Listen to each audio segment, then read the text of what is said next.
안녕하세요. 부산 큰병원 정주선 원장입니다.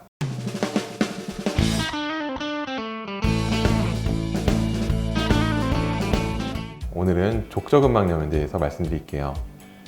산행 후 또는 평소에도 아침에 일어나 발을 디딜 때 발바닥에 통증이 발생한다면 족저근막염을 의심해 볼 수 있습니다.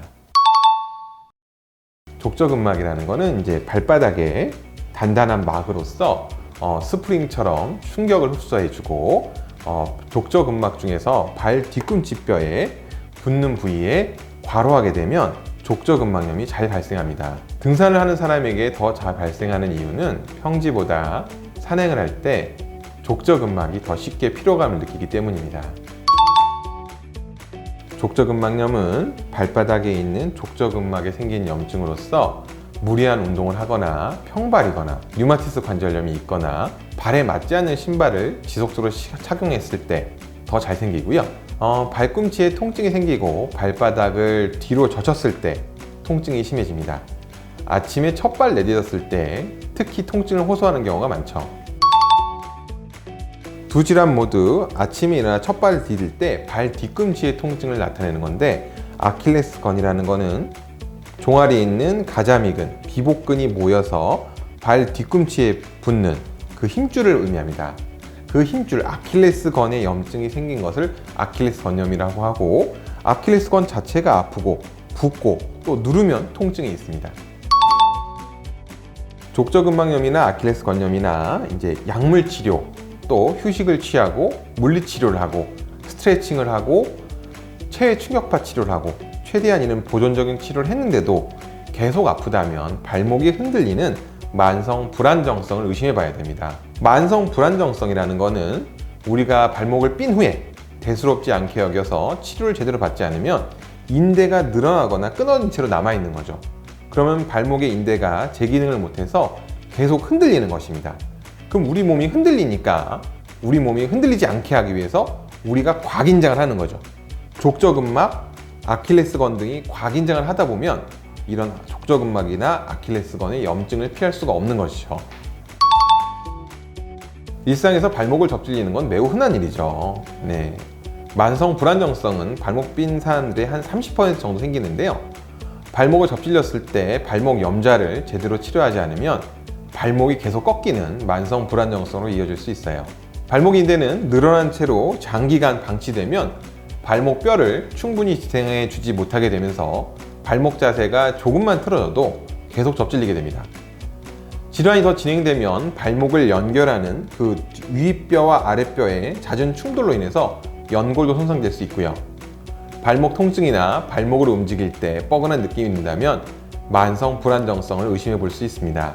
만성 불안정성이 발병하면 발목이 붓고 증상이 악화되면 발을 내딛기 힘들 정도로 통증이 심해져가지고 제대로 서 있기 힘들 정도로 통증이 심할 수도 있습니다. 또 발목에 힘이 들어가지 않을 수도 있죠.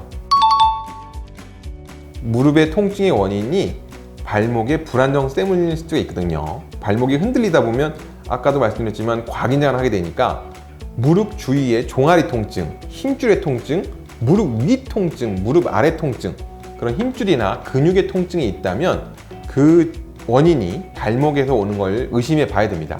그러니까 무릎에 통증이 지속되는데 병원을 아무리 다녀도 원인을 못 찾는 겁니다. 엑스레이를 찍어도 이상이 없고 MRI를 찍어도 이상이 없고 아무리 약 먹고 물리치료하고 주사치료 했는데도 통증이 좋아지지 않는 거예요. 그러면 발목의 이상 때문에 문제가 있을 수 있다는 것을 생각해 봐야 되고요. 또 하지정맥류 같은 그 정맥류는 그렇게 증상이 심하지 않는 경우가 대부분인데, 하지정맥류를 치료했는데도 불구하고 종아리 계속 저리거나 아프다 그러면 만성 불안정성을 의심해 봐야 되는 거고요. 또 허리가 안 좋은 경우, 허리 때문에 다리가 저릴 수가 있는데 허리를 다 치료했는데도 종아리가 저리고 아프다 그러면 또 발목 때문에 그런 종아리가 저린 증상이 지속될 수도 있습니다. 척추가 인체의 기둥이면 발목은 지지대입니다. 건물을 지을 때 기초공사가 튼실하지 못하면 충격이 무너지죠. 발목 건강에 빨간불이 들어온다면 일상생활에 제약이 생기고 삶의 질이 떨어집니다. 특히 발목을 여러 번 접질렸는데 이를 방치하면 발목 관절염으로 이어져 수술이 필요할 수도 있습니다. 때문에 통증이 며칠 뒤 사라진다고 해도 방치하지 말고 치료를 받는 것이 바람직합니다. 변형 브로스트롬 술식이라고 하는데 발목 바깥쪽에 2cm를 째고 여기다가 2mm짜리 나사못을 받고요. 그걸 이용해서 전거비인대, 관절낭, 하외측지대 등을 다 같이 봉합하는 겁니다.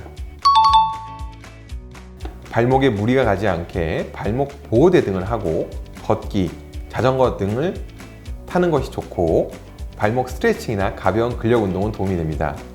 평소에 발을 깨끗이 씻고 잘 말려주는 게 좋고 또 건조하지 않게 로션을 발라주는 게 좋습니다. 마사지를 자주 해주시고 스트레칭과 근력 운동을 많이 하는 것이 좋고 마라톤, 등산, 축구 등 무리한 운동을 많이 하는 것은 오히려 건강을 해칠 수 있습니다. 발목은 관절염이 잘 오지 않습니다. 발목은 뼈 자체가 격자 구조로서 무릎과는 달리 퇴행성 관절염이 잘 오지 않는데 만성 불안정성으로 인해서 발목이 지속적으로 흔들린다면 퇴행성 관절염까지 올 수 있으니까 발목이 삔 거를 방치하지 마시고 족저근막염, 아킬레스 건염이 있다면 병원을 한번 내원하셔서 진료를 받으시는 게 좋겠습니다. 시청해 주셔서 감사합니다.